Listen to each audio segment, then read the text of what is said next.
Hey there, shooter. Welcome to another episode on Shooting Science. Today, we are going to do an unboxing on the new Glock 19XV.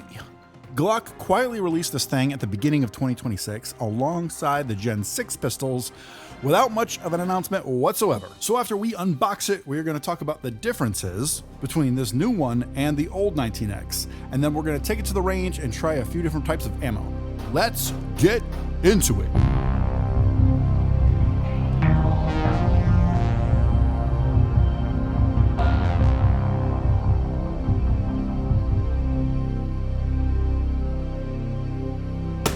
Here it is, the Glock 19XV MOS. Now you'll notice that this special case is in flat dark earth because this is a flat dark earth Glock. This is the new 19X, the new style 19X, and they made a few key changes. So let's go through what's in the box first, and then I'll go over those changes with you. There it is. Okay, so I did get the threaded barrel version.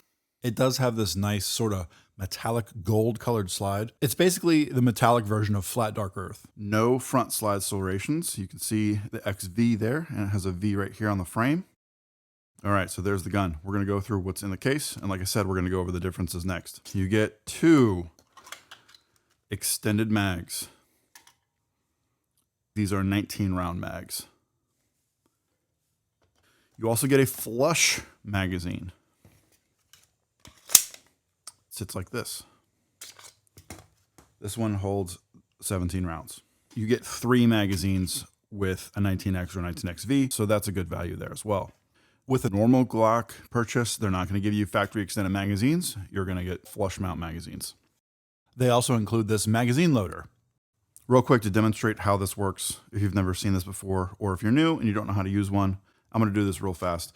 So basically you get a bullet, you put it in here, and after you load a bunch of bullets by hand, it gets a little tough on your thumb. So what you can do is you can take this, set it on a surface, and then push down, and it makes some space for you. You get the next bullet, you put it in here. It'll only go in halfway because you've got that thing in the way.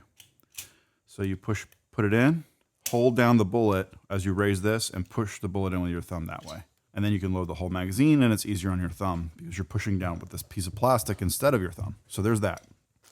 You also get 2 different back straps. So these clip onto here and they install with this pin that you push out using the tool that's included.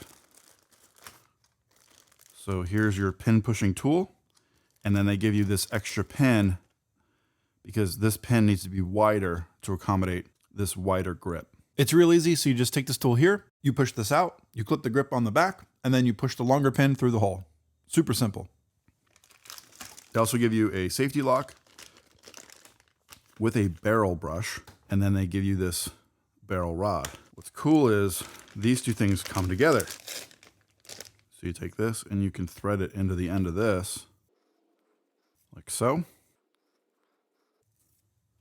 Okay, and now you have a tool to run through the barrel. Here are the adapter plates.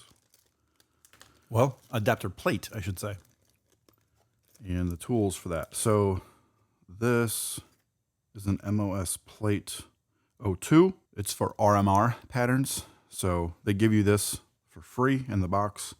You can take this plastic thing off, put this on using the included bolts here and the tool here, and then you can mount an RMR pattern optic. I'm sure that's what this QR code is for if you scan that. I haven't scanned it yet, but I'll put it on screen in case you want to scan it.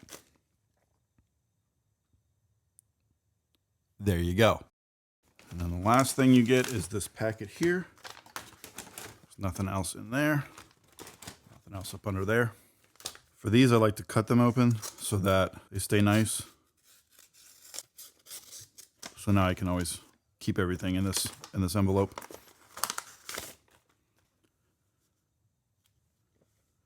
Glock Shooting Sport Foundation. Join the NRA. 20% off at the Glock store when you activate your warranty. And I think this is a sticker. Basic rules of firearm safety. And I assume this is the manual. Yep. There we go. This is the English side. Oh, wow, it's a color manual. So now I'm going to put everything back, and we're going to talk about the differences between this new 19XV and the old 19X. So it has the same finish and the same slide coating as the newer 19Xs. Some of the first 19Xs had this more flat, peanut butter looking color on the slide. It wasn't this shimmery metallic color. The slide matched the frame a little closer back then. You still get the steel sights. These are suppressor height sights, only because I got the threaded barrel version. If you were to get the standard 19XV, you would just get the regular height steel sights. And the threaded barrel looks to be the same. The trigger, stock trigger, slightly mushy. It's not bad actually on this. And at the end of this video, we're gonna go ahead and measure this trigger and we'll see what kind of weight the trigger is at. The main difference here between this and the old one is the frame. So on the old one, there was this extra nub that came down and it prevented you from using Gen 5 magazines. You could only use these Gen 4 magazines. Now it still ships with Gen 4 magazines. So this is a Gen 4 magazine. But now here's a Gen 5 magazine with the extra front part. So Gen 5 mag now works in the 19X. And you can get these in FDE as well. So that looks a little bit better than the Gen 4. See how this has a shorter base to it? And this has the longer base that goes all the way to the edge of the grip. Kind of connects the grip, giving you a little bit of extra room there. That's pretty cool. You also get this slightly flared factory magwell here. When you compare that to the old one as seen here, you can see that the magwell is not there. The sides of the frame are flat, just like on the Gen 4. And you'll notice there is no lanyard. The lanyard was more of a military thing anyway. As you may or may not know, the 19X was in competition with the Sig P320 for that military contract back in the day that the Sig P320 won, which is highly controversial now if you've been paying attention. Anyway, the lanyard hole was so that Navy SEALs and whatnot could tether their sidearm so that it would not disappear to the depths if they ever dropped it. That way it was still attached to them if they ever accidentally dropped the gun, and they could put it back in the holster. So having that tether was very important to them, and that's why that lanyard hole was there. And so now on this new 19XV, the lanyard is gone. You can put a brass Speed Feed Pro in there to balance the gun out and give you less felt recoil. I'll put a link to that right here if you want to watch my video on the Speed Feed Pro. Now, this also has the V internals. So the interior here has been changed. There's all these different angles in here now, which is also the same as Gen 6. So what's funny about this gun is it's combining multiple generations. It's got like a Gen 4 style outer slide, Gen 6 internals or V internals, and then a Gen 5 frame. And that's why I bought it, because I like the Gen 5 frames. I didn't really like the 19X frame before, where it was limiting you to magazines and you did not have that pronounced built-in magwell. Before we take it to the range, let's check out the trigger. All right, so we're gonna go ahead and measure the trigger on this thing for you guys. Now, keep in mind, this is a brand new gun, so the trigger pull is gonna be a little higher than after it breaks in, but I'm curious. So let's see what it's gonna be as a brand new gun. For this test, I'm using the Wheeler Engineering digital trigger gauge. In the past 2 years, I've been using the standard manual one, but I decided I'm gonna go ahead and upgrade. So I got this. If you're interested in getting one of these for yourself, I'll make it easy. I'll post a link down in the description below, and I'll also put the link right here on the video as well. Let's go ahead and measure this thing. What we're gonna do is we're gonna do 5 trigger pulls. This is gonna keep track of each trigger pull, and also it's going to average them out for us. So let's see what we get.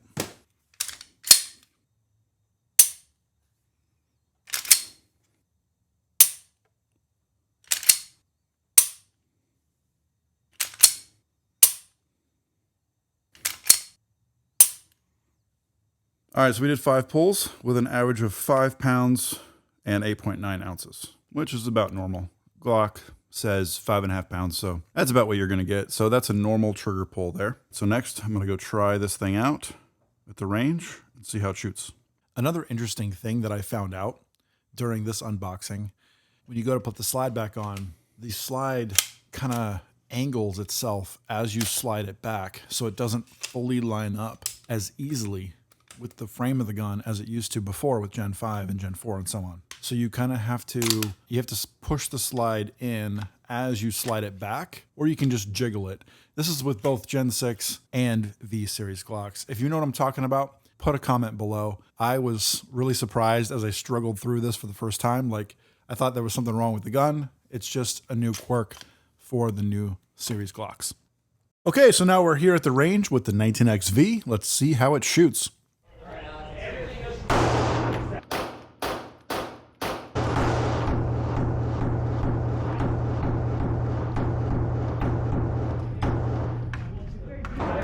Blazer feels really good. All right, now this is Monarch 115.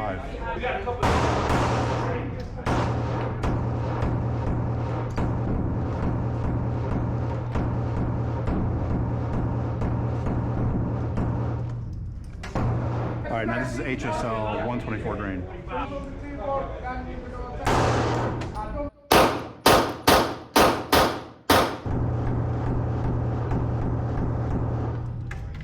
Blazer Academy HSL. Yes. Huh, so that was interesting. I was pleasantly surprised with how well the Academy Sports House ammo did against CCI Blazer 115, as well as the HSL 124 grain competition ammo. This is the competition ammo that I would typically be using and shooting with my Walther PDP steel frame. So it looks like I'll actually be using this Monarch 115 grain Academy ammo if I ever use the 19XV in a competition. So that's all I have for this one, folks. I hope that was helpful for you.